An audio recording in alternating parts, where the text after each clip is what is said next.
PVC, PEX, and copper are the three most common types of plumbing materials you'll find in a home.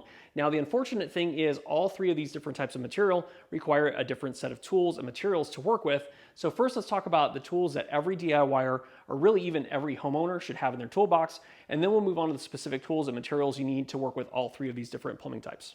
This is a core puller. It's used to remove cartridges from shower valves. So if you have problems with water pressure, say if your shower isn't as strong of pressure as it used to be, or if you have problems with one side versus the other, say if your hot side water isn't nearly as strong of pressure as your cold, then you probably have a problem with the cartridge inside of it. So this can be used to help extract the cartridge, and then you can install a new one, solving your problem. Now, when you install a new shower cartridge, make sure you pick up and use a little bit of waterproof grease on the rubber seals. That'll go a long way to helping make sure that your cartridge will last. If you want a full list of the tools and materials I show in this video, I'll have links in the video description below that you can go and check out after the video is over. Strap wrenches are great to have if you don't want to damage the surface of anything that you're trying to either tighten or loosen. These can also be great for quarter turn valves or anything else that's oddly shaped where you want some extra grip. Since these straps are made out of rubber and not metal, it's less likely to damage any painted or finished surfaces or dig into anything that's made out of plastic. A hacksaw is an indispensable tool if you're doing any kind of repair plumbing work. So if you have to replace any kind of pipes like PVC pipe or copper pipe, a hacksaw can be a great thing to have on hand for those major plumbing jobs. A caulk gun is an indispensable tool for any DIY project, especially when it comes to plumbing projects. So if you're having to install something like a new faucet or install a new sink, for example, you want to make sure you put down a bead of caulk to prevent any kind of water from penetrating, going into places it shouldn't be going. They also make compact versions too, so if a traditional caulk gun is too big, then you can use a compact version to squeeze into those tight areas. A pipe wrench is an indispensable tool for plumbing projects. This is great when you have to work with metal-based pipes, anything from copper all the way to cast iron. These will help you get a grip on the pipe and help you get those jobs done. Adjustable wrenches are great to have when you're installing new fixtures. These will help you attach supply lines to quarter turn valves and other various connections around the house. And if you have to work on something like an outdoor water spigot, it's best to have two of these available. Channel lock pliers can be great to have as well. These can be very versatile and they can replace a number of different tools in your tool chest. They're not as heavy duty as a traditional pipe wrench, but they can still be as effective as a pipe wrench, especially for smaller duty jobs. These can also replace an adjustable wrench as well if you need to in a pinch. Now, this isn't really a tool, but I recommend you have this on hand anyway. This is Teflon tape, or sometimes called pipe tape. So what you do is if you have any type of metal thread, you want to wrap this around the metal thread before you install whatever is going to attach to those threads. So say you're installing a new shower head and you're attaching it to a shower arm, you want to make sure to use Teflon tape to wrap it around those threads to prevent any kind of leaks from occurring around where the shower head attaches to the shower arm. Another indispensable tool to have is a basin wrench. So the most common reason you would want one of these is to install a new faucet for a sink. So what you would do is you would go inside of the cabinet and reach behind and up around the sink basin and attach this to one of the nuts to either loosen it if you're removing the old water faucet or to tighten up the nuts if you're installing a new one. This is an indispensable tool to have because it can be a pain to reach those nuts with something like a standard adjustable wrench. So definitely recommend having one of these in your toolbox. This is called a dumbbell or a tub drain wrench. So as the name implies, this is to remove a tub drain from a bathtub. So what you would do is you would take either the large size or the small size, depending on what size tub drain that you have, you would insert it into the drain, and then you can either stick a screwdriver in through one of the slots, or you can use a standard wrench to get extra grip to be able to uninstall an old tub drain and to be able to install a new tub drain. So this is one of those things that's an indispensable tool. If you have to do that job, I highly recommend picking one of these up just to have on hand in case you need it. And if you're installing a new drain or a new faucet, make sure you have some plumber's putty on hand that can help seal up the gap between the drain and the sink basin or the faucet and the countertop to prevent any leaks from happening.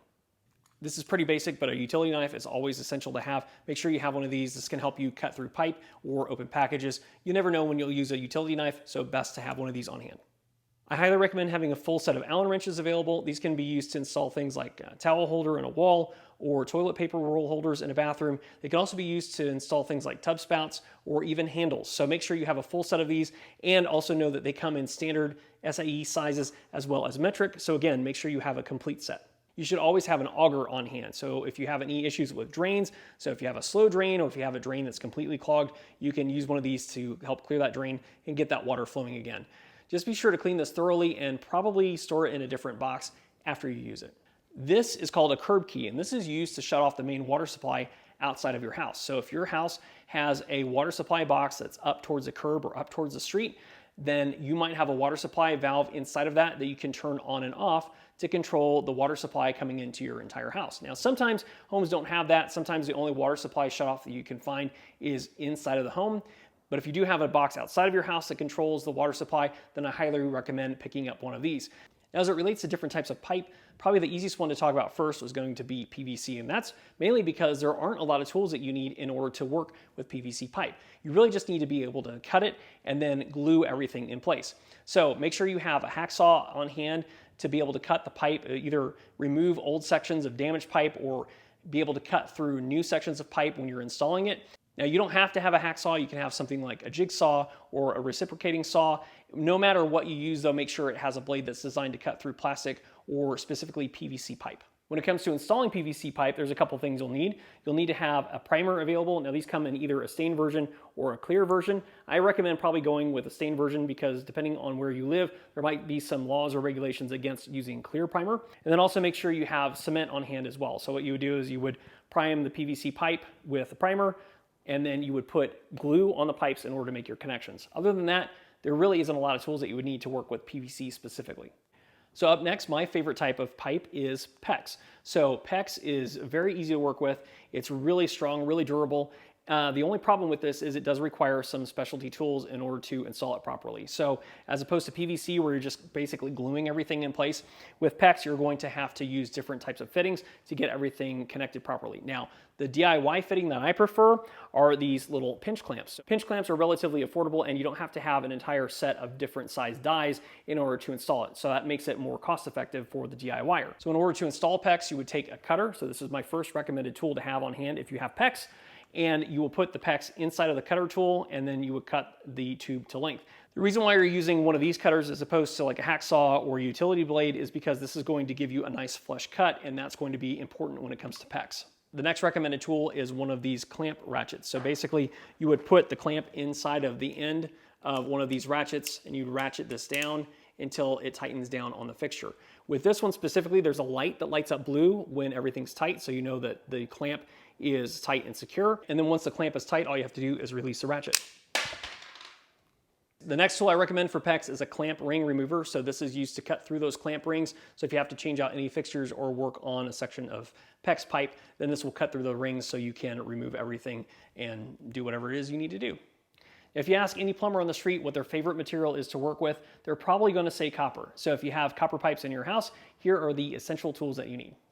When it comes to installing copper fittings, it's essential to clean it properly first. So you want to make sure you have the right cleaning materials available. You want to make sure you have wire brushes that can clean both the outside of the copper and the inside. So that will help make sure any of the solder will adhere properly when you're attaching those fittings.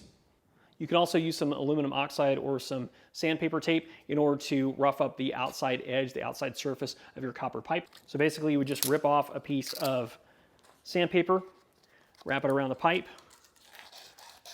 and simply rub it around the pipe a bit in order to knock off the outer layer.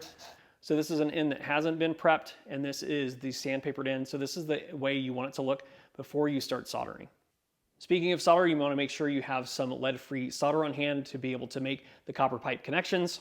You'll also want flux available to be able to brush around the copper pipe, and this again is designed to help make sure the solder adheres the way it's supposed to. You also want to have a good blowtorch, so this is the one that I have and recommend. Now, this doesn't have the gas canister attached to it right now, obviously. This is just the blowtorch itself, but this is used to heat up the copper pipe and the copper pipe fittings, so that way the solder melts and basically makes the connection. Now, if you're going to be soldering around things that are flammable, like say wood or anything else inside of a house, then I recommend picking up a welding blanket, or this is also sometimes called a heat shield. And what you would do is you would put this behind the material, whatever it is that you're soldering, so that way, as you're using a blowtorch, it doesn't accidentally catch something on fire that's not supposed to be on fire. So to cut through copper pipe, you could use a hacksaw with a metal cutting blade, or you could use a pipe cutter. So this basically hooks around the pipe and you twist this little dial to pull a blade into the pipe. You would twist this around the pipe a few times and then twist the dial again, and you would keep doing that until eventually you cut through the pipe. So this is a much cleaner, easier way of cutting through the pipe, and it will give you a much better result in the end as well. Now, this little one is probably all you're gonna need for most of your jobs around the house. This will cut through most of your standard size supply lines, but they do make bigger sizes too. Now, this can apply to all three different types of pipe, whether it be PEX, copper, or PVC. If you're installing SharkBite fittings, so these are the types of fittings that you just push on to install and put in place, then you should have a couple of different things on hand. One, you should have one of these. These are designed to help you get the right depth when you attach a SharkBite fitting. So if you don't have the right depth, then the SharkBite may fail over time, so you wanna make sure to insert the pipe fully into the fitting. And what you would do is you would put the pipe into one of these holes, depending on what size pipe you have, and then mark the outside of that pipe with the Sharpie. So that way, when it comes to inserting the SharkBite fitting into, whether it be PEX or copper or whatever it is, that you are fully inserted, fully seated, so you can be sure that it's not going to leak over time. Likewise with SharkBite fittings, typically you'll want to have a release tool available. You can pick these up in the hardware store, or they might even come with the SharkBite fitting when you purchase it. But basically what you do is you would slip this around the pipe, and then you would apply pressure, and then you pull the fitting off of the pipe. So this is great to be able to reuse SharkBite fittings and be able to work on the pipe or whatever you need to do. So don't throw these away. If you have them, make sure you hold on to them because they're really handy when it comes to SharkBite fittings. Hopefully this video was helpful for you. If it was, hit that like button, subscribe to the channel if you haven't already, and also be sure to check out this other video next. I'm sure you'll like it too. All right, thanks for watching. I'll see you in the next one.